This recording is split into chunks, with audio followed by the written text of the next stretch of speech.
what we thought we would do in the afternoon is that we would kick off with some really new and current work. And this was co-organised with the TRAC committee to showcase some of the work that current PhD students are doing. But before we do that, I will just very briefly hand over to Sergio, who will say a few words about TRAC and what goes on with that. Yeah. I'll be very brief because most of you know already what TRAC is and what we stand for and what we do. For those of you who might not know, TRAC, Theoretical Roman Archaeology Conference, have been going on for 27 years so far. We hope for another 27 at least, if not more. We'll try to reach Britannia's milestones. We have a very straight collaboration with the Roman Society, not only through the biannual conference that we share with them. Next year, by the way, 2018, April in Edinburgh. Be there if you don't want to miss best papers and best research. We actually look up to Britannia as a reference for the kind of publication platforms that we are trying to put out. We obviously focus more on theory, and as Hela pointed out earlier, theory is not always as represented as it should in some of the publications in archaeology, Britannia being one of them, but that's what we are there for. We are covering the gap. We are not competition, we are collaborating and just being part of the community. All I have to say is thank you to the Roman Society, the Archaeology Committee, for inviting us to be here today. It's an honor to be here celebrating the nearly 50th birthday of Britannia, and we hope to be here in another 50 years down the line. And I think that's it from me. Sorry, a couple of announcements, very quick. When I was talking about publication platforms, we have launched a thematic series, Track Themes in Roman Archaeology. The first volume came out last year. The second one is in production right now, and it will be available. It's already available for pre-order, but it will be physically available at the conference in Edinburgh next year. And we are about to launch the first issue of the Theoretical Roman Archaeology Journal, which is going to be an annual online open access journal dedicated to theoretical archaeology in the Roman world, generally speaking. I think that's it. Enjoy the launching round. Very interesting topics. Sure. Yep. Thank you. Okay, so what we do for this hour now, we have 7 current PhD students and other researchers presenting really current work, and each presenter will have 5 minutes. After 5 minutes, Andy's phone is going to go off and make a beeping sound, and then you've got 30 seconds to wrap up, and then we've got time for a question. Okay? So the idea is to keep this quick and varied and fun. And we're kicking off with Lauren, who will talk about dogs in Roman Britain. Right. Hi everybody. What I'm about to do today is the fastest ever talk I have done on animals and identity using dogs and Roman Britain as my case study. So a lot of work on identity and the Roman provinces has focused on material culture so far, and we know a lot less about the link between identity and the animals that people lived and worked with. We have done some stuff on dietary changes, such as the Roman preference for beef, but we don't really know so much about the animals when they're actually alive. And what I'm really interested in is how did they affect the identity of people while they were actually alive? This is a particular... Good, I hope that one would be entertaining. So, this is a particular issue in Britannia because we see the import of new animals and types of animal, for instance, fallow deer, potentially even rabbits, and we see larger cattle and some new types of dogs. And what I'm really interested in is how the responses to these new animals can be linked to their changes in identity, or perhaps even efforts to maintain current identities, such as perhaps refusing to adopt new animals, or even the new ways of keeping them. So for my own research and my wider PhD thesis, I've chosen dogs as a case study for this question, for 2 reasons. One, they're a key animal in both Iron Age and Roman contexts, and we also see the closest interactions between humans and dogs on a day-to-day basis. So, thus far, what we know is that dogs in Roman Britain show a much greater size diversity than the Iron Age, and this is, I believe, largely due to new genetic stock, and we see things like really tiny dogs appearing in Roman Britain. So, what I've done thus far is I've looked at some secondary data, collated a lot of reports together. I've used a lot of data from the Roman Mural project, but some of it comes from my own stuff, and because of the big change in size, I thought, right, we'll definitely see some changes in numbers of dogs on sites, you know, in terms of their relative proportion to other animals, but actually, we don't. Everyone at the back, you're probably not, you'll barely be able to see any of this, but trust me, the difference across late Iron Age right through to the late Roman period is less than a percentage, less than half a percentage. It's tiny. And up here, I divided everything up by region to see if we saw some interesting regional differences, and aside from maybe a very small increase in total dog proportions in the south, again, very little difference, very little variation really. And I also did a quick test. I didn't put them up here because I think otherwise it'd just be death by graphs. But there's no correlation between dog numbers and sheep and wild animal numbers, which is really interesting because these were the animals that that dogs were used for, you know, to both protect sheep and to hunt wild animals. So I looked at this and I thought, okay, no change. Great, that's a really, really boring statement. But then I started thinking on this just a little bit differently. I was reading some work by Taylor, and he suggested that Britons didn't just react to Roman influence. You know, the Romans do this, the Britons respond like this, but they actually initiate actions of their own. And I started looking at the historical evidence, and several ancient authors suggest that Britons were exporting several types of dogs to the continent, and that they were actually really active in international dog trade markets before the conquest. So this is really interesting because they mention very specific types. I don't know how historically accurate these types are, but it shows that they're likely very active in producing particular types of dogs for export, and they take a lot of care in selective breeding, which is something so far I've really only associated with the Romans. So in all likelihood, native Britons, I believe, were selectively breeding dogs just as much as the Romans, the major difference being eugenetic stock. So when we compare this with the size evidence, what I'm wondering is, the spread of small dogs, initially I thought this was perhaps a Roman development. You know, the Romans introduced more selective breeding, new types of dogs. Maybe it wasn't a Roman development.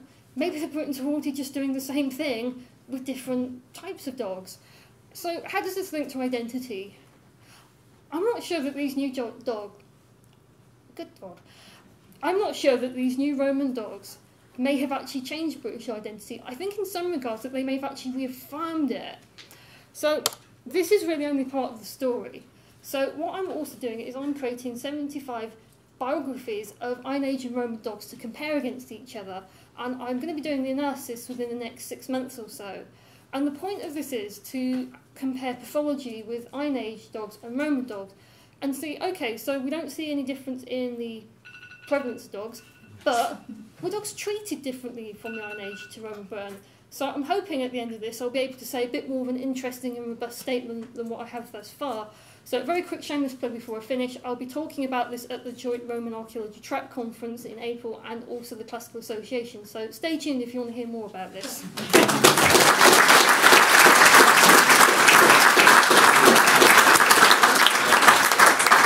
Thank you very much. That was great. A question? Hang on, we need the microphone. Fascinating. Sorry, please. Just there. So, are you aware of the group burial from Canterbury, very, very late Roman, if not sub-Roman, a family in a pit, not buried regularly, but with a tiny little dog, which from memory had pathology, as it appeared to be a pet dog put in with this family in this pit in this very irregular burial. That's really interesting. I'm not aware of this actually. I have actually very little data from the Kent area.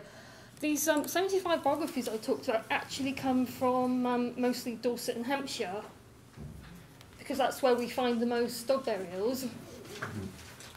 Okay, right. No, that's good. We can get you to talk to each other afterwards. Okay, so next we have another animal-related paper. Alastair talking about chickens in Roman Britain.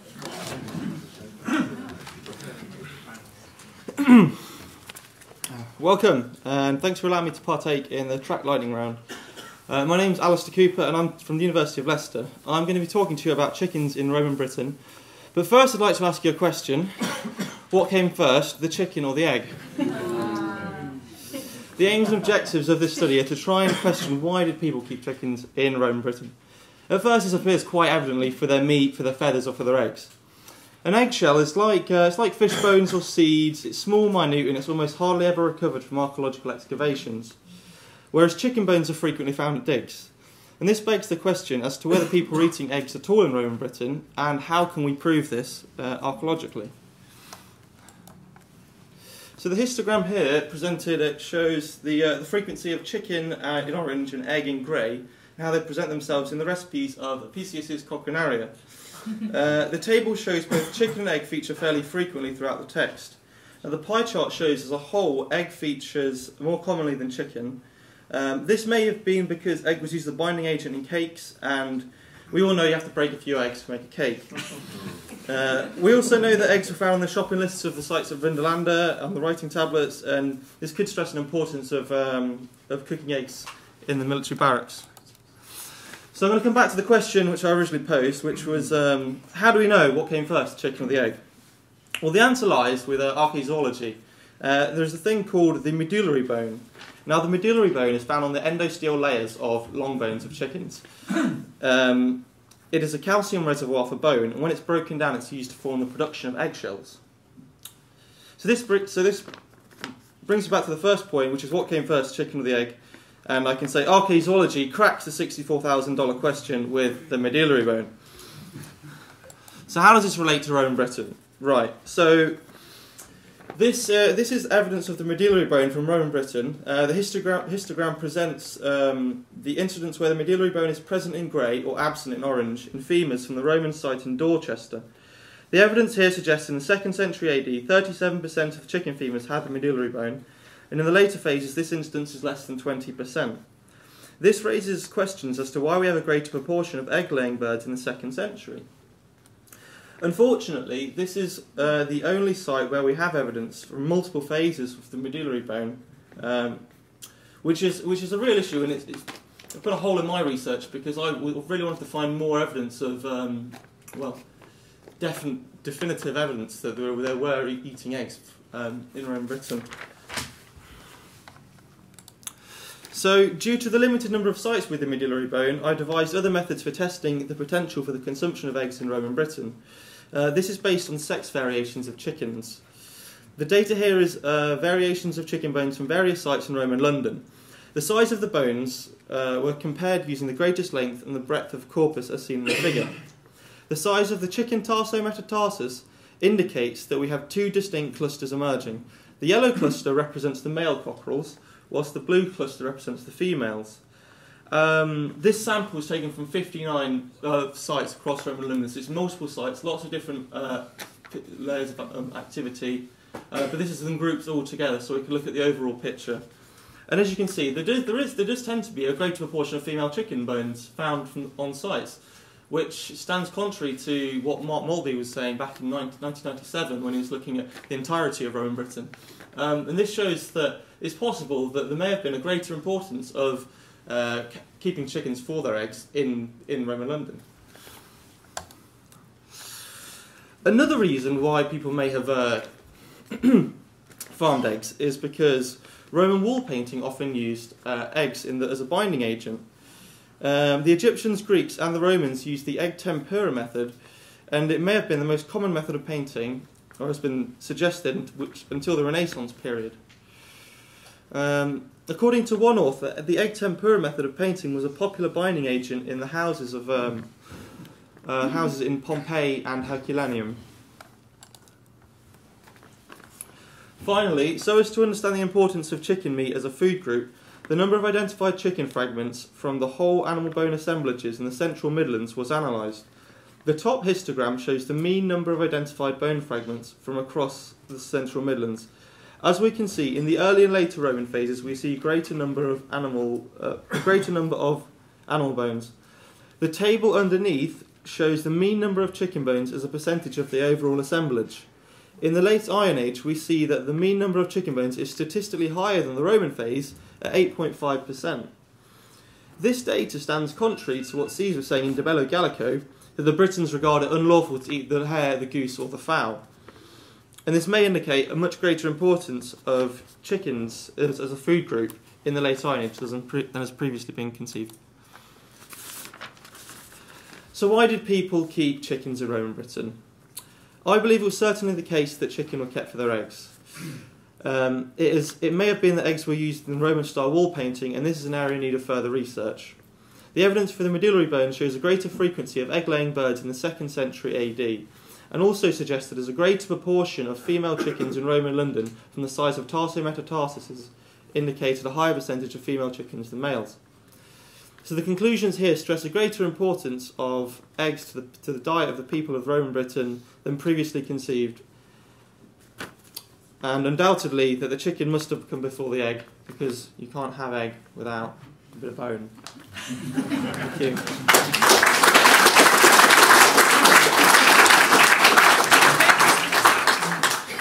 Thank you very much for this excellent presentation. I know.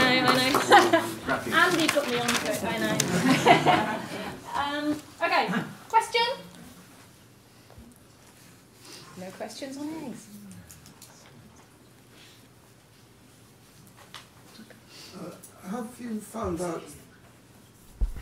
Have you found out whether among the Romano-British wall paintings there's the use of the egg as a binding agent in the 2nd century rather than later?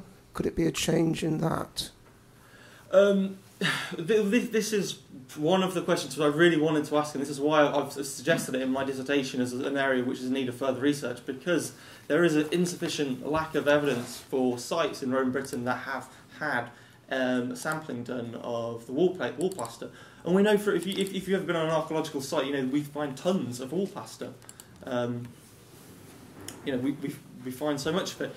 So to answer your question, no, I haven't found any in the 2nd century. I haven't really found much evidence for it across the country, but we know it was being used in other parts of the empire. Can I suggest you get in touch with Ian Betts at Mola, who is currently studying London wall plaster and might be interested in some sort of collaboration? Yes, yeah, thank you. Thank you very much. Okay, next up is our 3rd speaker from Leicester, and this is Tom Derrick, who will talk about unguentaria. Thank you. Okay, so thank you again to the organisers for accepting my proposal to speak, and given the time frame and the amount of slides I have, I'm going to be reading in order to keep to time.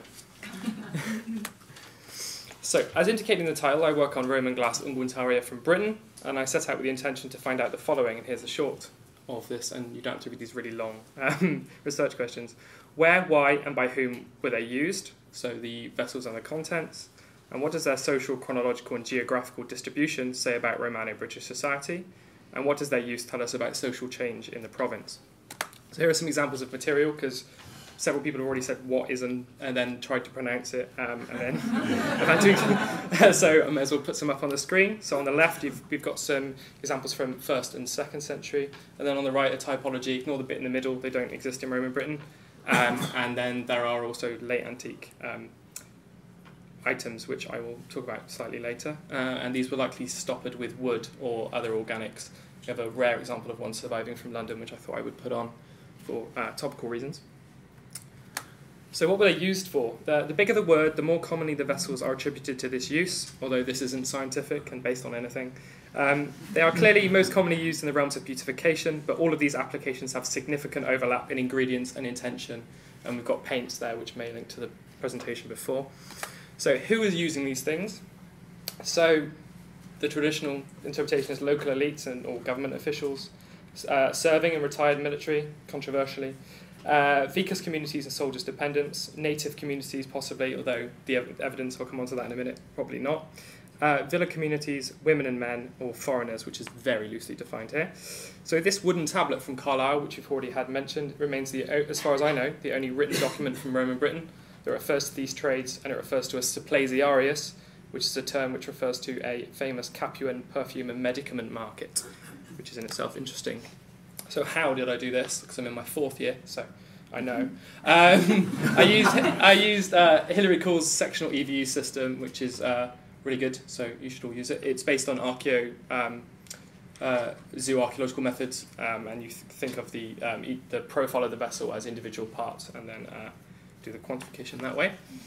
And I compared the percentages of assemblages across chronological, geographical, and social or site type lines, which is a little bit more controversial. So these are my sites, basically some in the southeast, some in the northeast, and you will see the word central. I know that Silchester is further south than my southern sites, but they're merely sites that offer a comparison, as I wasn't able to do the whole province.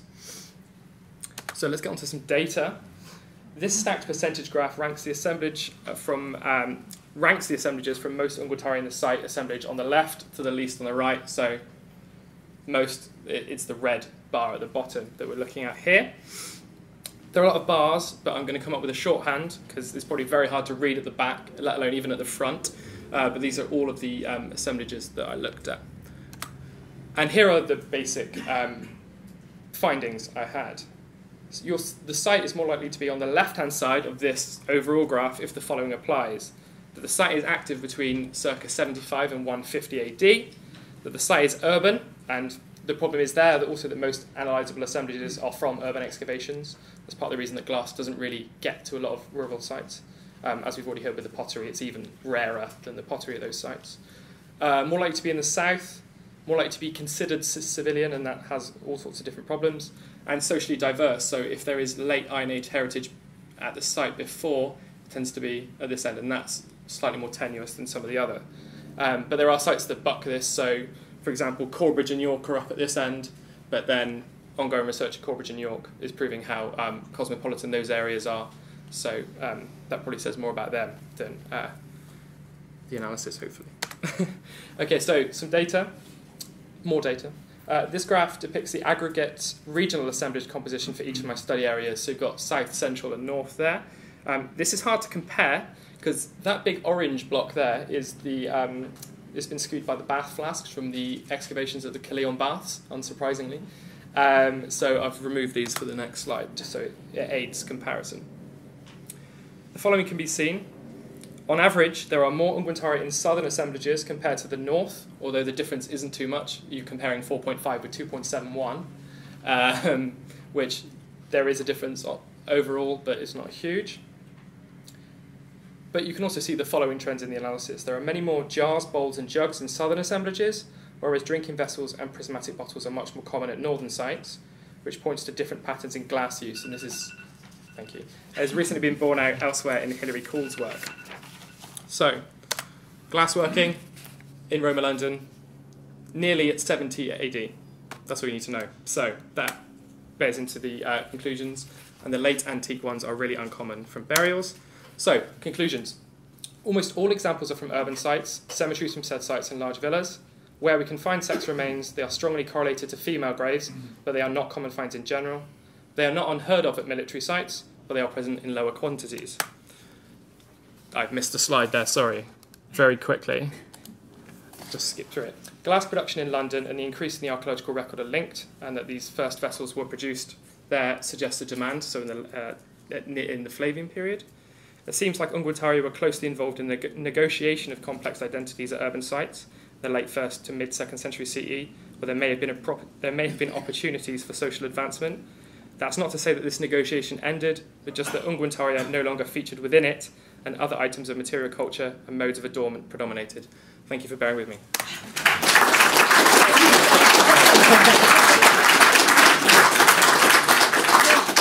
Thank you very much. Question? Is it speak slower next time? I know. Sorry, this is just about quantification. How do you factor in unguentaria from cremation sites where all you've got is basically a blob of glass? It's hard. And the answer is that none of those sites are funerary sites. So the funerary data is considered as part of a separate analysis, which I haven't really been able to do in any kind of statistical way. It's I've just discussed. That's great. I've just been able to discuss that on a sort of case-by-case basis, but in terms of the quantification, that doesn't matter because I've not statistically analysed it in the same way. Okay. That is difficult though, because do you just weigh it? Imagine. Thanks. Okay, thank you very much. Okay, and our next speaker is Ed Fordham, who will talk about the Gallic Empire. Okay, I think I'm here because when I was 4, my parents moved to Creighton Fen, and our neighbour was Peter Connolly. So to get things going, I have a loathing for Carausius because he disrupts everything, because he obliterates the Gallic Empire from the storytelling. And Peter used to blame Stukely's medallic history, and so I still have Peter's copy to carry around with me. But let's get into what's going on. We've got the imperial succession if you live in Rome. And so Claudius, Gothicus and Quintillus, if you live in Britain, Gaul and Spain, don't count in the same way. So let's start with Valerian. Good noble stock, starts well. Ultimately, he picked a fight he couldn't win. He failed, he was captured and stuffed by his enemies.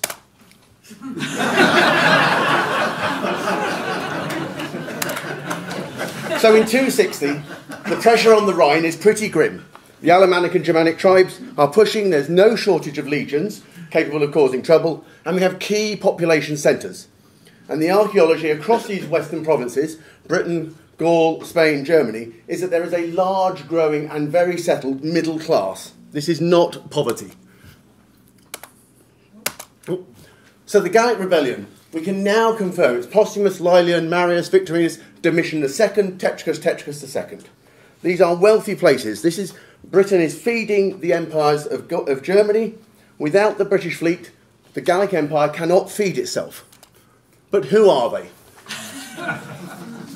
Essentially, Postumus, when he declares his rebellion, taps into an idea that faces the area. They want to take back control. And what we know is at the death of Postumus, that notion of taking back control does not end. This is not a one-off rebellion by one person. This is maintained by a string of individuals and people.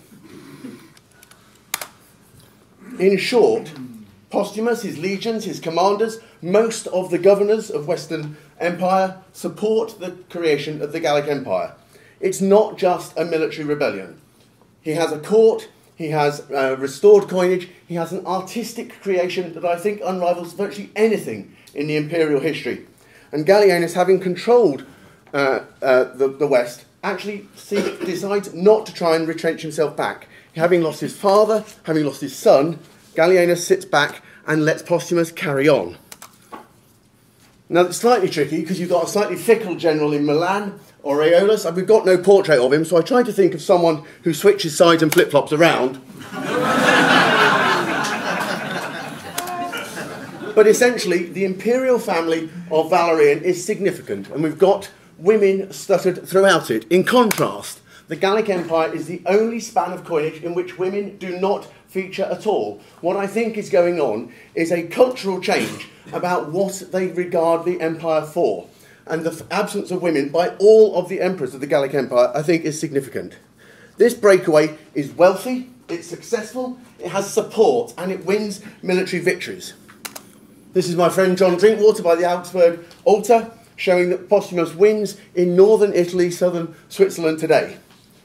After the recapture of the Gallic Empire by Aurelian, you still have people attempting to reassert it, and the rebellion of Faustinus is now confirmed. So the empire starts to crumble. The rebellion of Laelian, who rebels against the rebel Postumus, it produces a unique and special aureus here. This is Spain reclining, and with the death of Laelian and the fall of Postumus, Spain goes independent.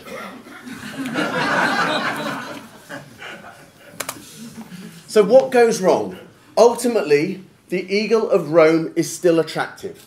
The power of Rome overlooking the empire is still a prospect that people yearn for. And the evidence is that the Tetraci, when they are overturned, and this is two of them here, first and second, when they are overturned, they actually concede with Aurelian and go back into Italy with status, like Odenathus having been overturned in Palmyra and then his mother.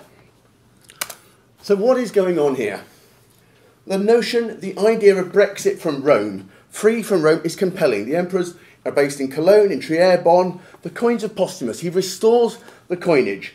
Dupondius, As, Sestertius, double Sestertius, Pax, Victory, Concord. Even here, he's got Concord standing on a ship. probably the British fleet. You've got him standing here as an emperor advancing left. It's almost identical to coins of Gordon III, except they've put his beard in. And so fundamentally and finally, you get to 274, where Aurelian is the restorer of the world. It's not entirely true, because the rebellions still continue. But there is an appreciation that the Gallic Empire and that notion of taking back control is not a sole issue. Thank you.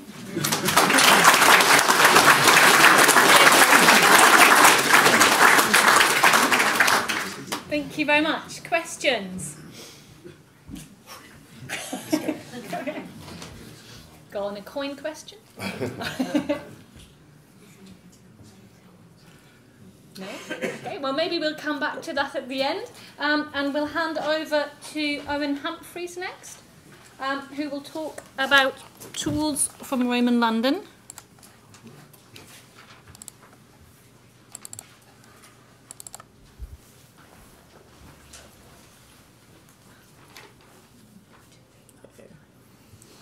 Hi everyone, I'm Owen. On the subject of Brexit, I study tools. There's some. Okay, and what I want to try and convince you of over 5 minutes is that tools are not just boring functional things, they're something that can give us valuable information about people and about places in the Roman Empire. Specifically, I'm interested in this place, Roman London, and I'm interested in these people, that is, people who made things. So, what did they do? How did they define themselves socially? How are they defined culturally? Can we see in this group of people the same diversity that Ian Haynes was talking about earlier on military sites? And the tools from London are a really good resource for studying this. There are lots of them. In fact, there are 856 that we've catalogued from a number of collections, including most from the Museum of London, but also from commercial excavations, British Museum, Pitt Rivers Museum, all that. They're also very challenging objects to use. They're mostly museum finds, so there's no contextual data associated with most of them, very poor dating. So you can do things like map them, but frankly, you know, there's a bias towards the Walbrook and there's just being silly. So you need to look for something else that you can do with these objects to get information out of them. And what tools have that other objects don't have is that they're excellent source of information about practice. And you can look at practice in a number of ways. You can look at it at a broad level, you know, sort of citywide, cataloguing the numbers of tools in different functional groups to get a sense of the economy of the city. So that shows us interesting things. So, for example, woodworking, extremely important in London, although wood doesn't really survive to us. And perhaps surprisingly, agriculture, horticulture, gardening, second most common category of tools, which is surprising maybe in an urban centre. But what you can also do with tools is you can integrate them alongside other types of evidence, so tool marks, waste, inscriptions, all this other stuff, to get a really detailed picture of very specific practices. And that's what I want to talk to you about for the rest of this 5 minutes. And anyone who was at the RFG anniversary conference a couple of weeks ago will have already seen this. But I'm going to do this through the plank, that well-known vehicle of cultural change. So planks are something that are used widely in Roman period carpentry. You can use them to put up buildings, you can use them to make coffins, and their production is quite interesting. So if you have a look at this is a warehouse from Southwark. The planks down this end of the building are extremely regular. In fact, they conform to standardised Roman measurements, and this is because of the way that they are produced. So if you want to produce a plank, you start off with a log, and you trim it up into a square with timbers, with axes. You then prop it up on trestles and get a big rip saw, and you can peel planks off of it like you're doing a flint core, kind of a Levallois prepared log technology, if any prehistorians have snuck in.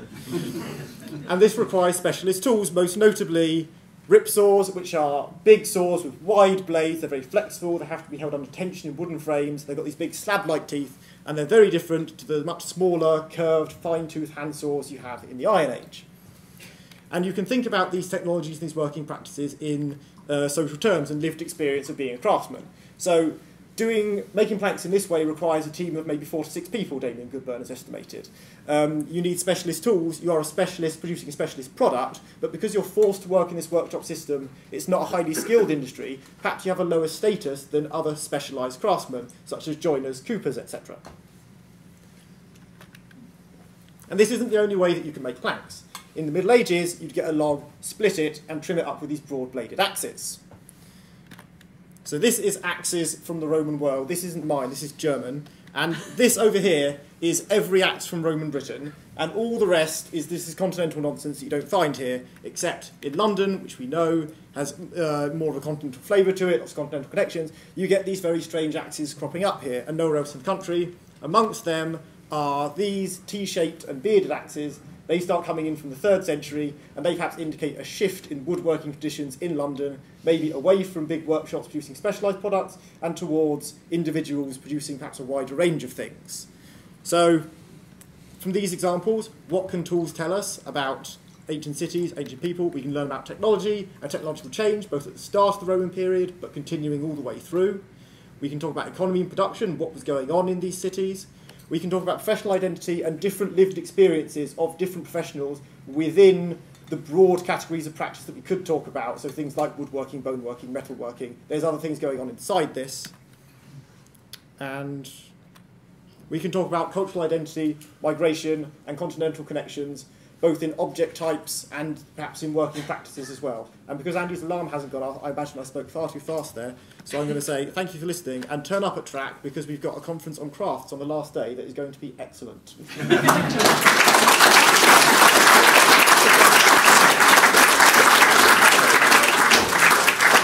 Thank you very much. Questions?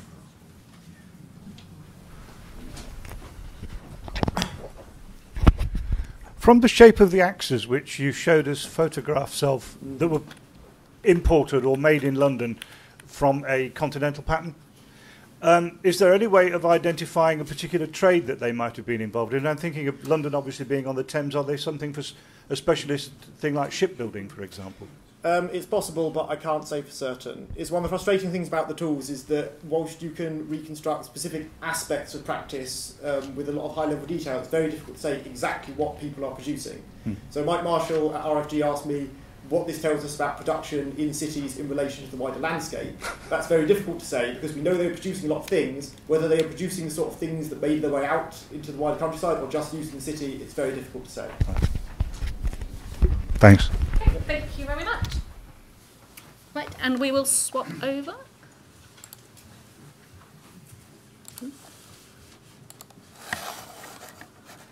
Okay, and our next speaker,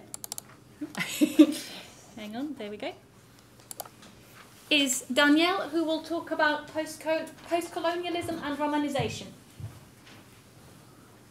Hi everyone, I'm Danielle Joh, a PhD student at King's College London. First, I'd like to give thanks to conveners for hosting and offering this wonderful opportunity to present here. I'm personally honored as well as a bit nervous because I'll be presenting my project on historiography to the very historians and archaeologists who have shaped the contemporary Roman historiography. I hope that my humble opinion on your contribution to the scholarship is worthy of your attention. Without further ado, let me present my work in progress, Travelling Ideas Across Postcolonialism and Romanization. Nowadays, it seems almost unimaginable to discuss Romanization without postcolonialism. Yet, it is still worth revisiting the question, can postcolonialism improve our understanding of Roman Empire? Jane Webster has answered the question that, quote, what are compared are not colonialism, but the discourses which enable colonialism, unquote. What it can provide is not a comparative analytical tool, but an epistemological shift to deconstruct colonial discourse. In order to understand the process of how postcolonialism has reoriented Romanization, a concept put forward by Edward Said, travelling theories are useful. Travelling theory is not a simple misinterpretation, but it's a new idea transformed by its new uses at its new time and place. Therefore, it requires comparative study between the point of departure and the point of arrival. So, as illustrated here, post-colonial ideas itself has emerged as French post-structuralism travels to the Anglo-Saxon intellectual world, and then which in turn travels across borders and disciplines. The point of departure can be traced back to Foucault and other post-colonial thinkers. Instead of a landscape overview of post-colonialism, I focus on an aspect of post-colonialism at issue, which pivots on the questioning of history. To put it briefly, Foucault first argued that historical knowledge is discursively formed according to each society's regime of truth. Then, post-colonial thinkers directed the very issue back to the Western historiography and its own regime of truth by pushing the epistemological boundaries to the colonized other. Said and Spivak addressed the issue of the muted colonized other in Western historiography, and Fanon and Baba attempted to produce alternative history by inverting or subverting the relationship between the self and the other. This post-colonial epistemological shift traveled to trigger a paradigm shift in the Romanization discourse. Tipping point, a concept popularized by Malcolm Gladwell to explain social epidemics, seems appropriate to understand the phenomenon.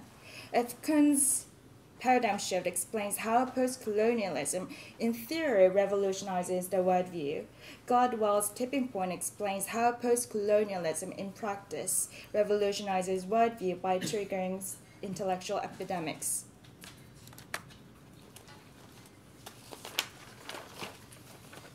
Here is a rough sketch of the travel of post-colonialism to Anglo-Saxon scholarship using Gladwell's model of epidemic curve. Finney and Harris were, so to speak, the early adopters of post-structuralist idea to introduce historical relativity by othering the Romans from the modern South. Then Millett and Wolff signaled a tipping point to question Romanocentrism, leading to paradigm shifts introduced by Webster, Hingley, and Matley to push the epistemological boundaries to the colonized other. I'd like to finish by illustrating a case from Wolff's thesis on Roman humanitas. What he argues about Roman humanitas echoes what post-colonial thinkers have revealed about modern Western humanism. Both categorize the self as cultured and civilized humans while dehumanizing the others incapable of civilization and culture of their own. In short, he exposes the Romanocentric humanitas in the same way with modern Western humanism has enabled colonial discourse. Thanks very much.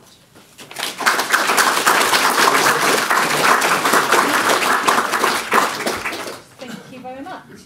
Questions? Another one that's beaten the clock. Oh, there it goes. I noticed your presentation doesn't move on to sort of globalization, or whether or not globalization it could be referred to as sort of the next stage of post-colonialism and looking at the term Romanization and how it's been used. Would you say that the transfer from sort of the Romanization to creolization to the next sort of paradigm is something which is just really just it's a bit tit for tat? I think it's difficult to say whether it's pushing to the next level of post-colonialism as to yet, but I thought it was, in my dissertation, I think it is in the same epistemological shift that is brought by post-colonialism to think about the colonized other into the paradigm. So I think it's difficult to say at the moment, but I think it is in the line with post-colonial thinking. Thank you very much. Okay, and our last speaker for the lightning round is Phil Smithers.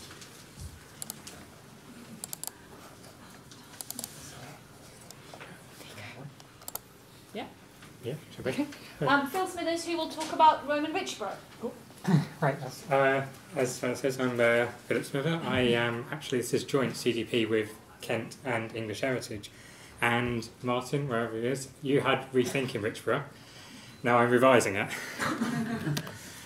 So it's a site that, the way I put it, is often referenced, rarely researched. So I forgot to highlight this, but the citations for Barry Cunliffe's report was 148, probably more, but it's one of those sites that is used in reference for a lot of stuff, but has been very much left in the past. We're nearly 100 years on from the first major series of excavations there, and the Saxon shorefort question, the invasion question, it always crops up, and it's rarely properly addressed.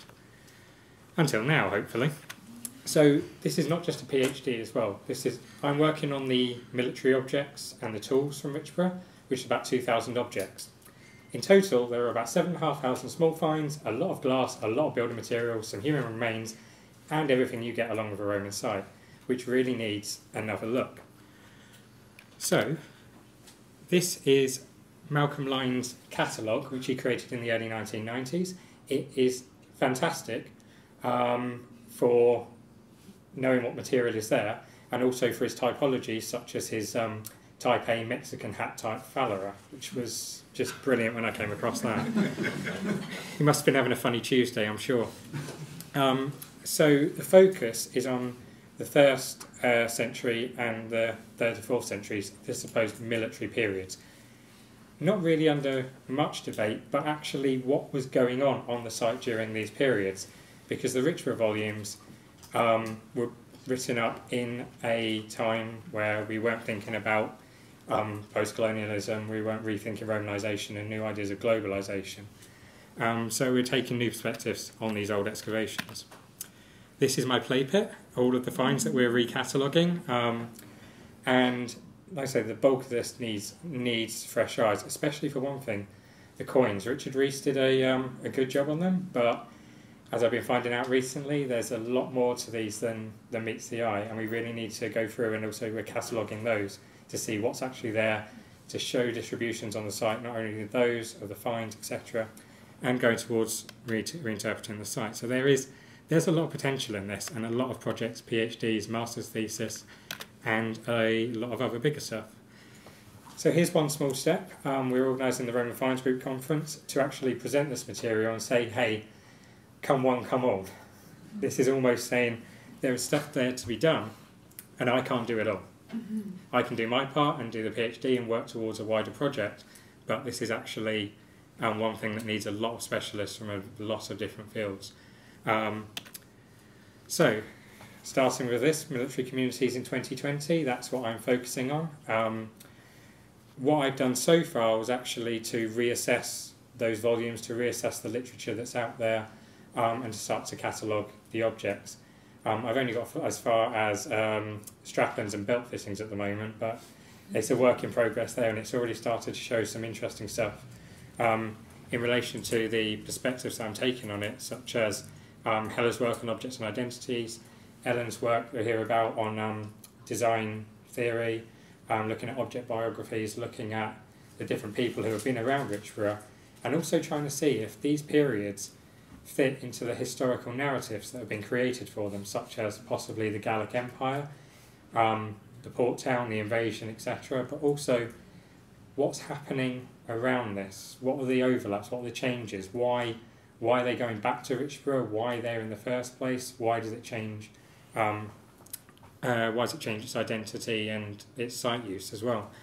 So hopefully somewhere in the future is some sort of work on this, again with a lot more people than just what I'm working on at the moment. This is the tip of the iceberg, and we do have another anniversary coming up, apart from 2022 as the Richborough excavations begun.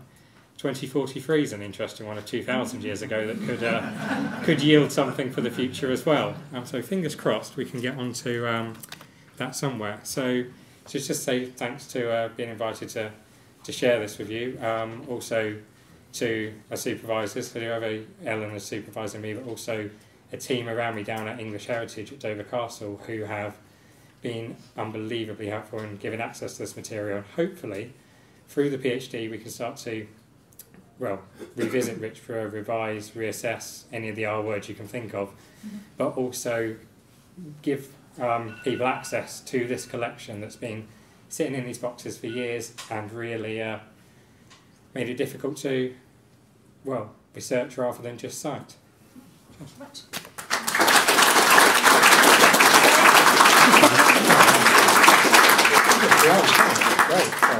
Okay, questions. So we have certainly time for one question for Phil, and we actually have, Andy, we've got 4 minutes or 5. So we've got 4 minutes. So if there were questions you were burning to ask earlier for any of the speakers, this is an opportunity to do this now. What's a small finds biography? Basically, as I've termed it, and I've met people in the past have gone on with them, is the object's life to death, its creation right the way through to its disposal and everything in between, because as Ellen put me onto the work on recycling in late Roman Britain and the materials, so I'll be looking at XRF analysis of that as well. So do you have an example of one? One of them, from Richmond, not necessarily at the moment, but one that came from a previous study of mine that I'm looking for is when I was working on weighing instruments, I found objects that recycled mixed metals where people had replaced parts of them.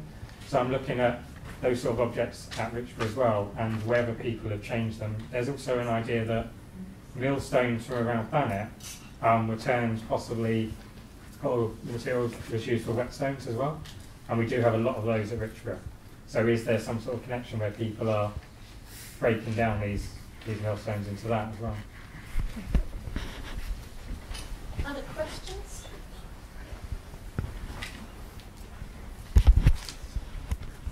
Excuse me, please. Hello, this is about the Gallic Empire one. How does that Gallic Empire you were describing relate to Carausius and the later British Empire at all? It only occurs that Carausius rebels 13 years after the empire falls. So he's clearly in the army at the point at which the Gallic Empire exists. He's likely to have done 20 years service, so he's 7 years in at the point at which Aurelian recaptures. I think there is something going on sociologically and culturally within the Western Empire about the inability of Rome to defend it. And Carausius, I think, builds on that.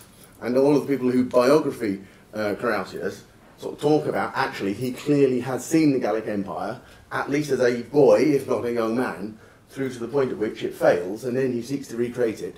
But he doesn't attempt to get onto the continent. He uses the fleet as his bargaining point to say, actually, the fleet feeds Europe, and therefore I'll hold it back and just feed myself. Next one. Yeah, one more if there is.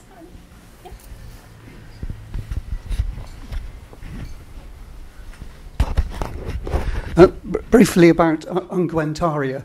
They're not any glass. There are very small sort of mini amphorae in clay from the late Roman period in late Roman graves, and I wouldn't be at all surprised if they aren't similar in use or in contents.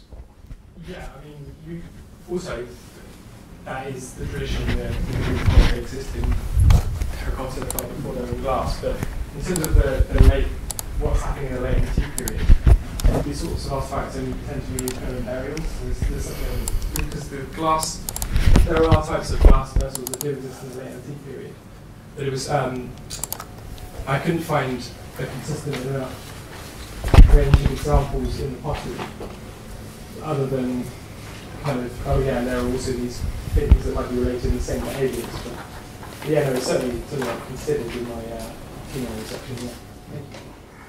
Okay, I think we should thank all the speakers again.